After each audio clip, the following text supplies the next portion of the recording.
Hello বন্ধুরা, আসসালামু আলাইকুম। আশা করি আল্লাহর অশেষ রহমতে আপনার সকলে ভালো আছেন। তো গাইস, ফাইনালি কিন্তু আমি চলে এসেছি একেবারে মোহনাতে। আর মোহনাটা খুবই সুন্দর, আর এত পরিমাণের সৌন্দর্য তোমরা দেখতে পারো। প্রকৃতির সৌন্দর্য দেখলে একেবারে মানুষের সবারই ভালো লাগে। তো দেখতে থাকো। এই যে খুব সুন্দর একটা নদী, আর নদীর ধারে আমি কিন্তু দাঁড়িয়ে আছি। আর মোহনার এই সামনে কিন্তু পদ্মা নদী এবং গড়াই নদীর মোহনা। তো এখানে আসার কারণ খুব সুন্দর জায়গা, খুবই ভালো জায়গা, তোমাদের ভালো লাগবে। তো আজকের এই ভিডিওটি খুবই খাতারনাক হবে, খুবই সুন্দর হবে। তোমরা দেখো এবার কোথায় কোথায় যাচ্ছি আর কি দেখবো, সব কিছু আপনাদের এই ভিডিওতেই থাকছে। তো প্লিজ এই ভিডিওটি স্কিপ না করে পুরো ভিডিওটা দেখতে থাকুন। অবশ্যই ইন্টারেস্টিং এবং খুবই অ্যাট্রাকটিভ একটা ভিডিও। তো দেখতে থাকুন। চলুন তাহলে যাওয়া যাক সেই ফাইনালি কিন্তু আমরা কুষ্টিয়া জেলাতে একেবারে জিয়া রোডে দেখতে পাচ্ছ, একেবারে বক্স চত্বর। আর এখানটাই বলে থানামোড়। আর থানামোড় ছেড়ে আমরা এখন গন্তব্য হচ্ছে বড়বাজার। আর যেতে যেতে দেখতে পাচ্ছি যে দোকানগুলো একেবারে বন্ধ হয়ে আছে। তার কারণ আজকে ছিল যে শুক্রবার, বড়বাজারে যাচ্ছি, কোনো একটা রেস্টুরেন্ট খোলা আছে কিনা, কোথাও একটু খেতে হবে। তো যেতে যেতে তোমাদের দেখাচ্ছিলাম যে এই যে বড়বাজারে যেতে যে রাস্তাগুলো একেবারে পুরো দোকানগুলোই বন্ধ আছে শুক্রবার থাকার কারণে। তো আমরাও এই বড়বাজার চলে আসলাম, একটা রেস্টুরেন্টও খোলা পেলাম না। তো এখন মন্তব্য করলাম যে আমরা এখন যাব মৌবনে। তো চলো মৌবনে গিয়ে তোমাদের দেখাচ্ছি। তো মৌবনে যেতে হলে দেখতে পাচ্ছ যে বড়বাজার থেকেই যেতে হবে। আর আমি এখন যেখানে আছে এটা হচ্ছে সিঙ্গার মোড়। দেখতে পাচ্ছ খুব সুন্দর একটা জিনিস তৈরি করা আছে। আর সিঙ্গার মোড় থেকে খানিকক্ষণ গেলে কিন্তু বড়বাজার যেতে হলে তোমরা দেখতে পাচ্ছ রাস্তার পাশে কি সুন্দর ফুল গাছ লাগানো আছে। তো ফাইনালি আমরা কিন্তু মৌবনের সামনে চলে এসেছি বন্ধুরা। আমি এখন মৌবনের মধ্যে ঢুকবো। তো আমরা মৌবনের ভেতরে গিয়ে কি খাবো তোমাদের সকল কিছুই দেখাবো। তো চলো তাহলে ভিতরের দিকে যাওয়া যাক। আর ভিতরে ঢোকার আগে তোমাদের বাইরের দৃশ্যটা দেখাই দেয়। এই যে সামনে কিন্তু ওইটা কিন্তু বঙ্গবন্ধু সুপার মার্কেট। আর মৌবনের ভেতরে যাওয়া যাক। আর ভিতরে এসেই তোমরা দেখতে পাচ্ছ একেবারে খুবই সুন্দরভাবে ডেকোরেশন করা আছে, আর খুবই সুন্দরভাবে টেবিলগুলো সাজানো। আর আমরা এখন অর্ডার দিলাম ফালুদা খেতে হবে। আর ডেকোরেশন তোমাদের দেখাচ্ছিলাম। তো বলতে বলতে আমি তোমাদের একটা জিনিস দেখিয়ে দিই, সেটা হচ্ছে এখানকার পরিবেশটা খুবই সুন্দর, একেবারে খুবই ভালো লাগছিল। আর তোমরা আসতে পারো এই মৌবনেতে। আর তোমাদের এখন আমি এই মৌবনের দেখো, সেটা হচ্ছে খাবারের লিস্ট। তো তোমরা দেখতে পাচ্ছ, তো এখানে আসতে পারো। আমাদের কিন্তু ফালুদা চলে এসেছে। আর ফালুদা দেখতেও খুব সুন্দর, অ্যাট্রাকটিভ। ফালুদা খেতেও খুব দুর্দান্ত। তো চলো ফালুদা টেস্ট নেওয়া যাক। আমার বন্ধু কিন্তু শুরু করে দিয়েছে অলরেডি। তো আমি এখনো ফালুদা খাবো। তো দেখছো তো খুব সুন্দরভাবে ফালুদা তৈরি করা হয়েছে।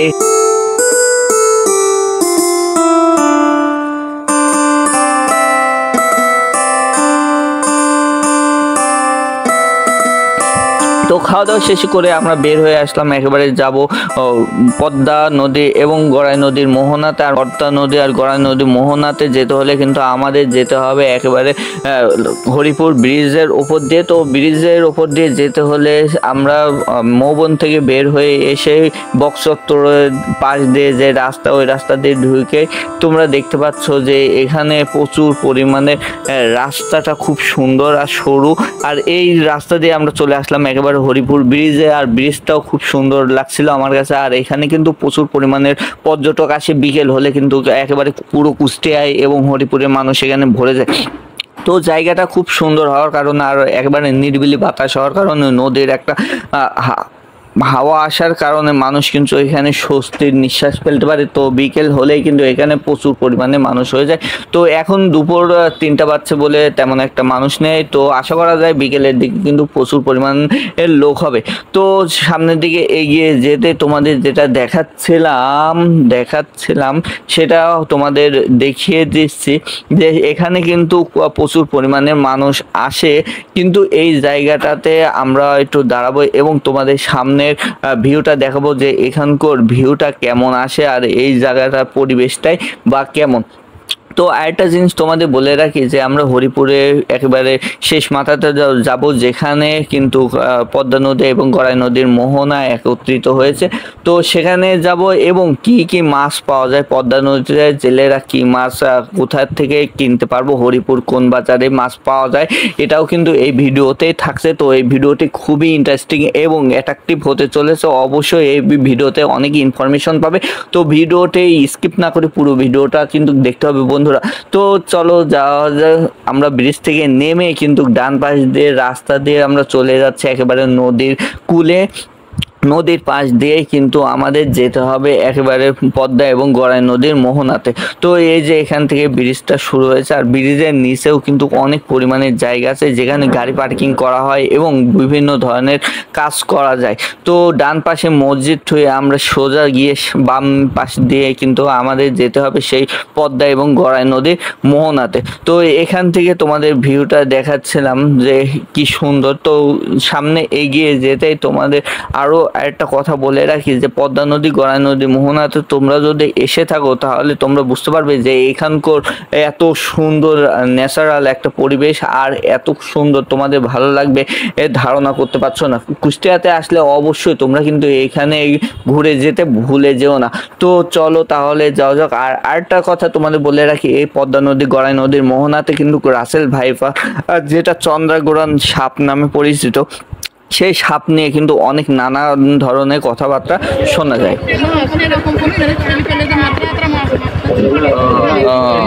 সাপের কামড় থেকে মারাটা যায় না।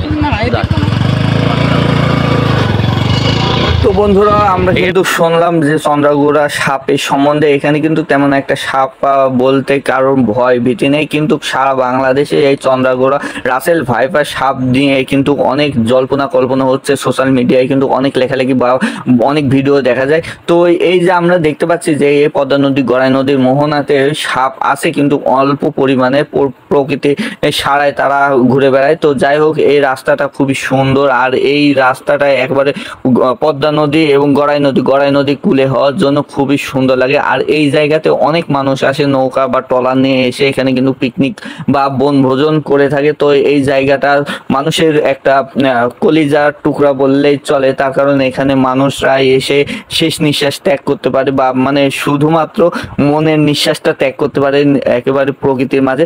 তো দেখতে পাচ্ছ খুবই সুন্দর এলাকা। আর এত পরিমাণে কাশফুল বা এত পরিমাণের হয়েছে, ঘাস হয়েছে যে এর ভেতরে ঢুকলে তোমাকে আর খুঁজে পাওয়া যাবে না। তো এখানে প্রচুর পরিমাণে চর, আর এই চর ঘিরে পুরোটাই কিন্তু কাশফুলে ভরা, কাশফুলে ভরা। তো এখানে অনেক মানুষ বিকেল হলে বেড়াতে আসে, ঘুরতে আসে। তো জায়গাটা খুবই সুন্দর, আমার কাছে খুবই ভালো লেগেছে। আর এখানে কিন্তু প্রচুর পরিমাণে মাছ পাওয়া যায়, অনেক জেলেরা কিন্তু মাছ ধরে। তো সকল কিছুই আমি তোমাদের ইনফরমেশন দেবো। তো গাইস ফাইনালি কিন্তু পৌঁছে গেছে একেবারে গড়াই নদী এবং পদ্মা নদীর মোহনাতে। আর মোহনাটা দেখতে পাচ্ছ আমার পিছনে আছে, খুব সুন্দর। আর আরও কিছু তোমাদের দেখাবো এই মোহনাতে কি হয়, কোথায় কি হয়, কতটা ঘাসফুল আর কোন জায়গায় কি হয়, সকল কিছু থাকছে এই ভিডিওতে। খুবই ইন্টারেস্টিং। তো যাই হোক, ভিডিওটি পুরো দেখতে হবে কিন্তু বন্ধুরা, খুবই ইন্টারেস্টিং হবে। তো যাই হোক, এখানে দাঁড়িয়ে কিন্তু অনেক বকবক করলাম। তো এখন যাবার পালা, যেতে হবে। তো এইখানে যেটা আমরা দেখতে পারলাম যে এখানে প্রচুর জায়গা আছে যেখানে অনেক পরিমাণে ঘাসফুল হয়েছে। আর এই পদ্মা নদী, গড়াই নদীর মোহনাতে আসলে বোঝা যায় যে কত পরিমাণে জায়গা, কত সুন্দর। তো দেখতে পাচ্ছ ট্রলারগুলো দাঁড়িয়ে আছে, এই ট্রলারে কিন্তু অনেক মানুষ দূর দূরান্ত থেকে আসে এবং এখানে বনভোজন করে। এই জায়গাটায় একেবারে খুবই পিকনিক স্পট নামে পরিচিত। তো যাই হোক, আমি এখন নদীর পাড়ে চলে আসলাম আর তোমাদের দেখাচ্ছিলাম যে নদীটা কত সুন্দর। এটা কিন্তু গড়াই নদী আর পদ্মা নদী কিন্তু ওই পাশে, আর পদ্মা নদীর ওই পাশেই কিন্তু পাবনা জেলা। তো যাই হোক, সামনে এই গড়াই নদীতে অনেক পরিমাণে নৌকা চলাচল করে বা স্টিমার চলাচল করে। অনেক মানুষ কিন্তু এই নদীতে ঘোরাফেরা করে। তো আজকের এই ভিডিওতে তোমাদের যেটা জানাবো যে এই মাছ ধরার মানুষগুলো খুবই কষ্ট করে এই পদ্মা নদী, গড়াই নদীতে মাছ ধরে। তো আমি এই যে দেখতে পাচ্ছ এই জাল দিয়ে কিন্তু এরা ইলিশ মাছ বা বিভিন্ন ধরনের মাছ ধরে থাকে। এখানে কিন্তু চিংড়ি মাছও পাওয়া যায়, গলদা, বাইম, প্রচুর পরিমাণে মাছ পাওয়া যায়। তো আমি তোমাদের মাছ যেখানে বিক্রয় করা হয়, যেখানে ধরে এনে আসে, সেই জায়গাতে তোমাদের নিয়ে যাব। তো হরিপুর বাজারটা তোমাদের আজকে আমি ঘোরাবো। তো চলো তাহলে এখান থেকে যাওয়া যাক। তো উপরে উঠতে তোমরা দেখতে পাচ্ছ যে এখানে অনেক জায়গা নিয়ে পদ্মা নদী, গড়াই নদীটা। তো যাই হোক, আমরা ফাইনালি কিন্তু হরিপুরে বাজারের দিকে রওনা দিয়েছে এবং হরিপুর বাজারে দেখা যাক যে নদীর মাছ পাওয়া যায় কিনা। তো মাছ পাওয়া গেলে কিন্তু আমার মতন খুশি আর কেউ হবে না, তার কারণ আমি এখন মাছ কিনবো নদী। তো এখানে যেটা হলো সেটা হচ্ছে হতাশ হয়ে গেলাম যে মাছের কোনো জেলে এখানে নেই, একেবারে হতাশ।